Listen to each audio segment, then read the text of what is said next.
A geração que mais precisa de estabilidade é justamente a que mais rejeita a carteira de trabalho. Por quê? Porque liberdade virou sinônimo de abrir o próprio CNPJ e proteção soa como uma prisão de tempo. Por trás desse paradoxo, existe algo mais profundo. Talvez o trabalho não tenha mudado apenas de formato, mas de sentido.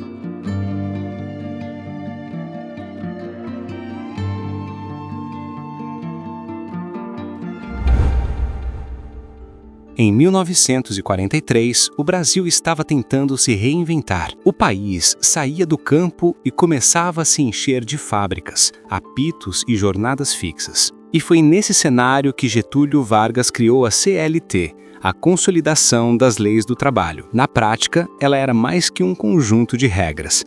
Era uma promessa, prometia segurança, direitos, dignidade, mas também pedia algo em troca: obediência, horário e disciplina. Durante muito tempo, ter uma carteira assinada era motivo de orgulho, era sinal de estabilidade, de vida resolvida. Um carimbo que dizia: você faz parte do Brasil que constrói o futuro. Mas o mundo girou. As fábricas diminuíram, os escritórios ficaram digitais e aquela carteira azul começou a perder o brilho. Hoje, muita gente olha para ela e viu o contrário do que via antes. Em vez de segurança, prisão de tempo. E é aqui que a história muda de tom. Para entender o futuro do trabalho, a gente precisa voltar ao começo, quando proteger e controlar significavam quase a mesma coisa.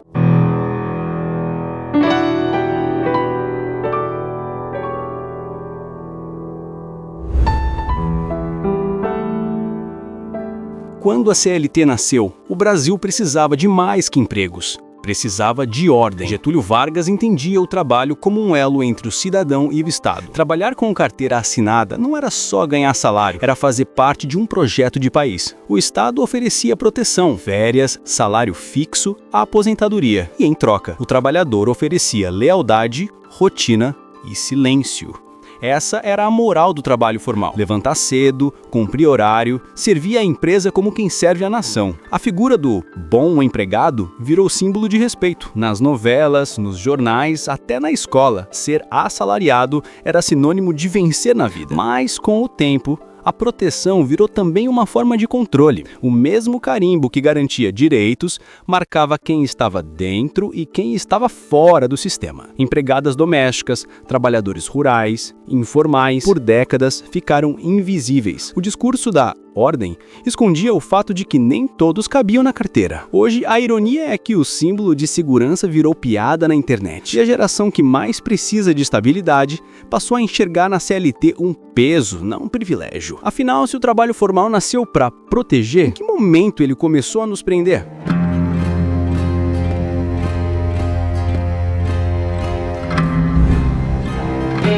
Com o fim da era das fábricas fortes e o avanço da globalização, o piso sob a CLT começou a rachar. Nos anos 1990 e 2000, o Brasil se abriu ao comércio externo, privatizou estatais, buscou competitividade internacional. Tudo isso pressionou as empresas a reduzirem custos fixos. Contratos tradicionais viraram um peso no balanço. Como contrarresposta, surgiu a terceirização massiva. Funções que antes eram internamente mantidas foram repassadas: limpeza, logística, manutenção.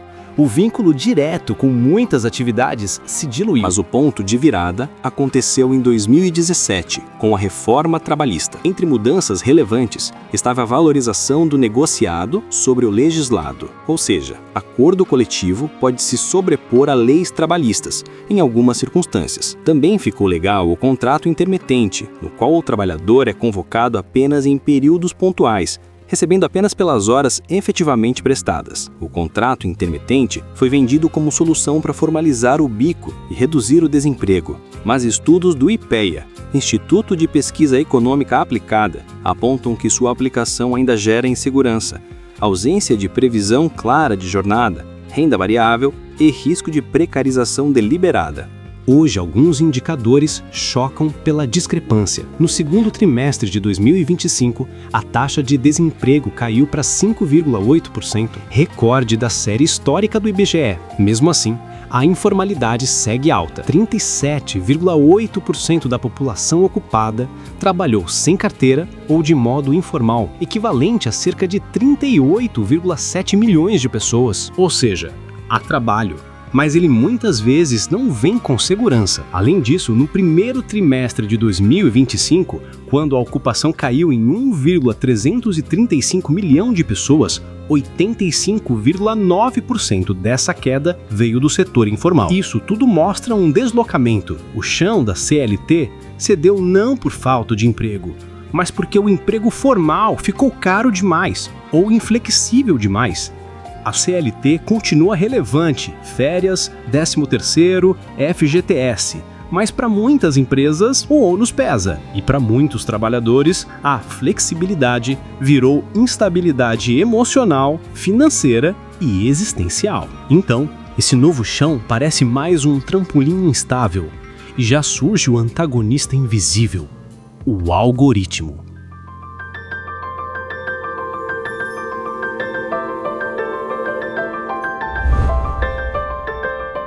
Nas últimas 2 décadas, o crachá virou login e o chefe ganhou outro nome, algoritmo.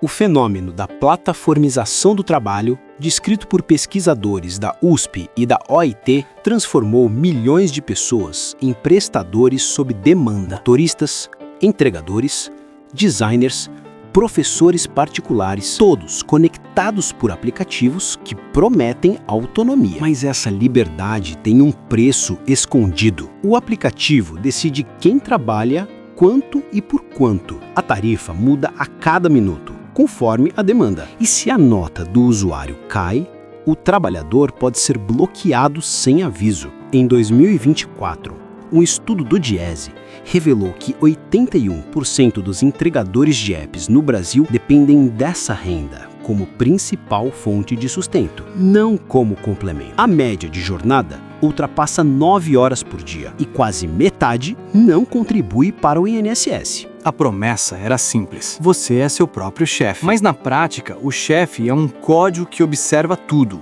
horários, trajetos, performance e tempo de resposta. O professor Ricardo Antunes, na Unicamp, chama isso de subordinação algorítmica, um tipo de vigilância que não exige escritório nem uniforme, mas captura cada segundo de produtividade. Os ganhos variam conforme a lógica do aplicativo, que ajusta os preços automaticamente para equilibrar oferta e procura, ou seja, quem trabalha mais nem sempre ganha mais. Um relatório da Organização Internacional do Trabalho mostrou que trabalhadores de plataformas no Brasil recebem, em média, menos de $4 por hora líquida, já descontados custos de combustível e manutenção. Esses números revelam um paradoxo. A tecnologia deu flexibilidade, mas tirou previsibilidade. Transformou o trabalho em algo calculado em tempo real, um fluxo de tarefas, não uma relação estável. A lógica do controle não desapareceu com a CLT, ela apenas trocou o carimbo por um dashboard. E no meio dessa revolução silenciosa surge um novo valor: liberdade de tempo. Mas será que ser livre de horário é o mesmo que ser livre de pressão?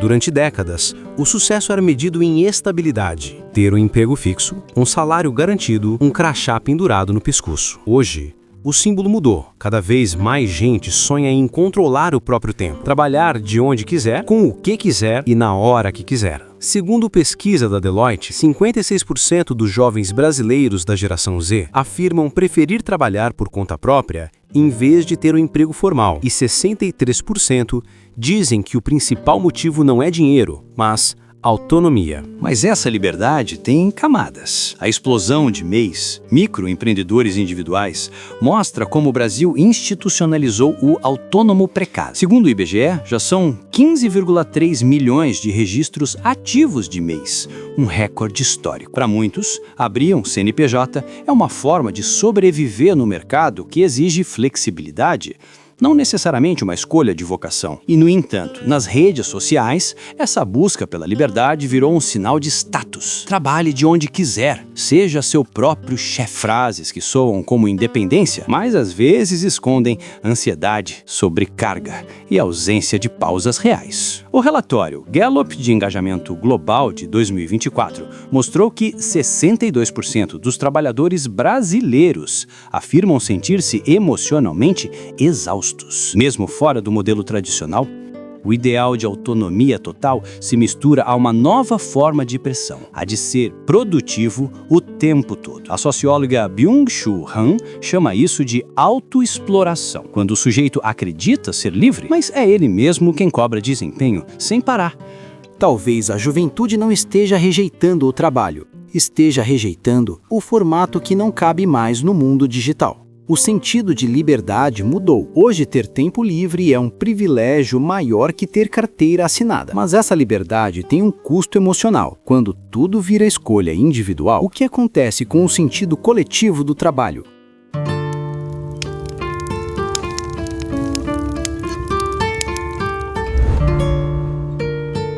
Nos últimos anos, uma nova expressão ganhou força nas redes e nas pesquisas de trabalho: quiet quitting, demissão silenciosa.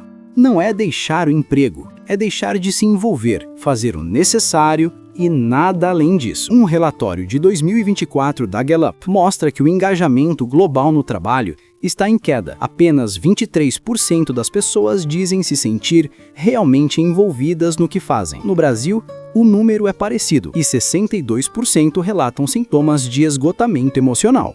A pandemia acelerou esse descolamento. O trabalho invadiu as casas, dissolveu fronteiras e aumentou a sensação de que estar sempre disponível é um novo normal. Mas o problema é mais antigo. O sociólogo Zygmunt Bauman já alertava: na modernidade líquida, tudo se torna temporário, inclusive os vínculos. Empregos, relações e até propósitos duram cada vez menos. E o filósofo Byung-Chul Han complementa: vivemos em uma sociedade do desempenho, onde o sujeito não é explorado por um patrão externo, mas por si mesmo, tentando provar o próprio valor o tempo todo. Nesse cenário, o trabalho deixa de ser um espaço de pertencimento e vira uma métrica de produtividade. A ideia de carreira dá lugar a tarefas. O tempo de vida se mistura ao tempo de entrega. E o sentido escapa entre planilhas e metas. O antropólogo David Graeber, no livro Bullshit Jobs, foi direto. Muitos trabalhadores sentem que se o que fazem desaparecesse amanhã, o mundo seguiria igual. Esse vazio é o oposto da dignidade que a CLT simbolizava. O que mudou não foi só o tipo de emprego, foi o tipo de relação que temos com o trabalho. Antes, ele era um meio de ascensão. Hoje, para muitos, é apenas uma forma de se manter à tona. Mas o vazio que sentimos talvez seja o sinal de algo mais profundo, de que o trabalho precisa voltar a fazer sentido, não só para o sistema, mas para quem vive dentro dele.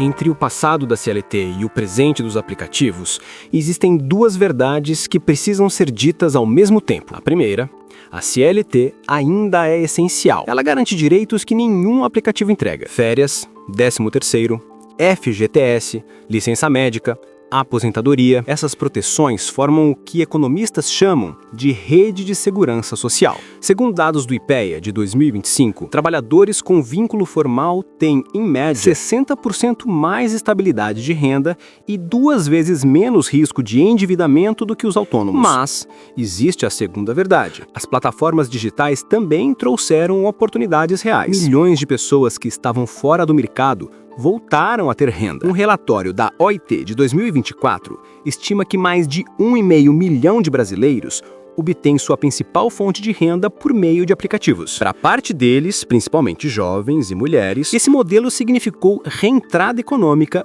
e flexibilidade de horário. O problema é que essa liberdade ainda é desigual. Enquanto alguns ganham autonomia, outros ficam presos à instabilidade. Os mesmos dados mostram que 7 em cada 10 trabalhadores de app não conseguem planejar renda para o mês seguinte. Em 2025, o governo brasileiro começou a discutir uma nova forma de proteção, a criação de um sistema híbrido de direitos para trabalhadores de plataforma, com contribuição proporcional e seguro por demanda. Talvez o desafio não seja escolher entre CLT ou o algoritmo, mas entender que o futuro do trabalho precisa dos dois. Segurança sem liberdade sufoca, liberdade sem segurança destrói.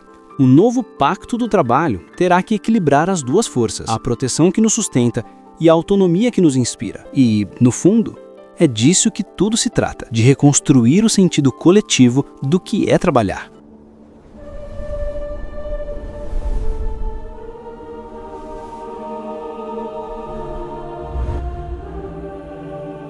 Durante quase um século, a carteira de trabalho era o símbolo do pertencimento. O papel azul dizia: você faz parte do sistema que constrói o país. Hoje esse símbolo cabe na tela de um celular. O que antes era carimbo, agora é notificação. O que antes era jornada, agora é algoritmo. Mas o paradoxo continua o mesmo: a busca por segurança e o desejo de ser livre.